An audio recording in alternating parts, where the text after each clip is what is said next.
চুপ, চোর কোথাকার, একদম কথা বলবি না। তুমি দাঁড়িয়ে আছো কেন? আমি তো এটাই বুঝতে পারছি না। তোমার মাথায় কি গোবর আছে? আচ্ছা ঠিক আছে, আমি দেখছি কি করা যায়। হ্যাঁ, এই প্রজেক্টটা নিয়ে অবশ্যই কথা বলবো। এই প্রজেক্টটা তো 2-1 লাখ টাকার প্রজেক্ট না, 30 লক্ষ টাকার প্রজেক্ট। বুঝতে হবে আপনাকে। হ্যাঁ ইসলাম, না না না, সমস্যা নাই, এটা নিয়ে তো অবশ্যই কথা বলবো। আর কথা বলার ব্যাপারটা নিয়ে তো আমাদের একটা ডেট প্ল্যানিং করা দরকার, তাই না? সেই ডেট প্ল্যানিংটা আমরা করতেছি। হ্যাঁ হ্যাঁ হ্যাঁ, ওকে ঠিক আছে।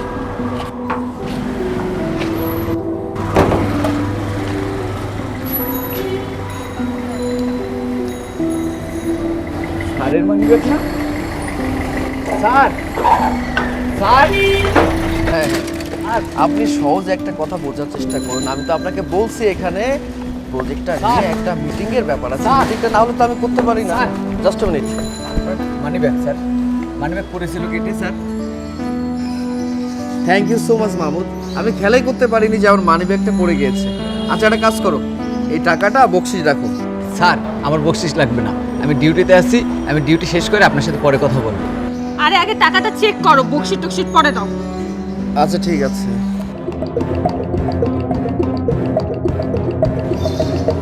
কি টাকা নেই?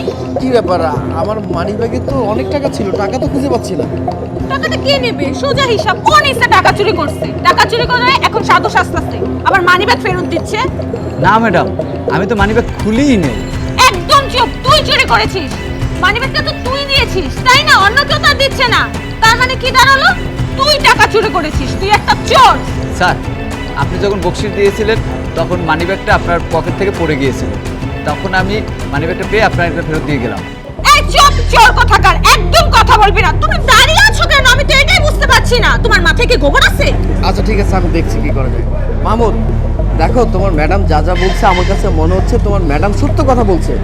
ভাইয়া তুমি যদি টাকাটা নিয়ে থাকো আমাকে বলো, আমি তোমাকে কিচ্ছু বলবো না। আমি টাকা নেইনি ম্যাডাম। আমার মনে হয় মাহমুদ সত্য কথা বলছে, ও টাকাটা নেয়নি। টাকাটা নিলে তো দিয়ে দিত, তাই না? এটা কেমন কথা বললো? আমার মনে হয় ও টাকা নেয় না, তো টাকা কে নিছে?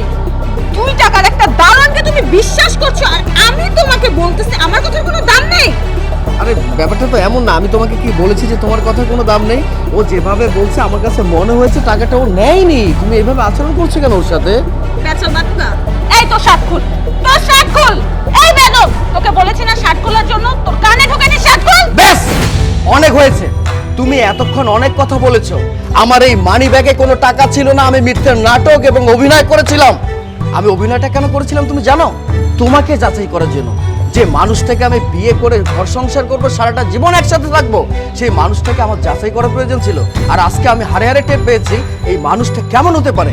তুমি সামান্য করে টাকার জন্য দারোয়ানের সাথে খারাপ আচরণ করছো, আর ফিউচারে তুমি যে আমার সাথে খারাপ কিছু করবে না তার তো কোনো গ্যারান্টিও নেই। সি সি সি সি সি, আর তোমার মতো মেয়ে আমার বউ হবে, এটা কখনো হতে পারে না। তুমি ভাবলে কি করে যে তোমার সাথে আমি সম্পর্ক রাখবো? যে মানুষটা একটা দারোয়ানের সামনে তার হবু বউকে অপমান করে, তাকে আমার বিয়ে করার কোনো প্রশ্নই আসে না। ওকে ফাইন, তুমি আমাকে বিয়ে করতে চাও না, আমার কোনো সমস্যা নেই। তুমি তোমার পথে থাকো, আমি আমার পথে থাকবো। তোমার সাথে সব সম্পর্ক শেষ, তুমি ভালো থেকো। আর তোকে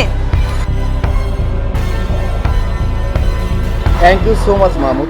তোমার জন্য আমি মানুষ চিনতে পেরেছি। যে মানুষটাকে আমি জীবনসঙ্গী করার চিন্তা করেছিলাম, সে মানুষটা কেমন হতে পারে সেটা তো আমার যাচাই করার দরকার ছিল। আর আমি যে এই টাকার কথা বলেছি না, আমার মানিব্যাগে আসলে এত টাকা ছিল না।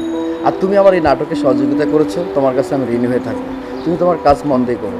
তোমার যখন আমার প্রয়োজন হবে আমাকে বলবে, আমি তোমার পাশেই থাকবো। স্যার এটা আমার দায়িত্ব ছিল, আমি আমার দায়িত্ব পালন করেছি। স্যার আমি বাসায় যাই, গেট খোলা। ঠিক আছে। আসসালামু আলাইকুম। ওয়ালাইকুম আসসালাম। Okay sir.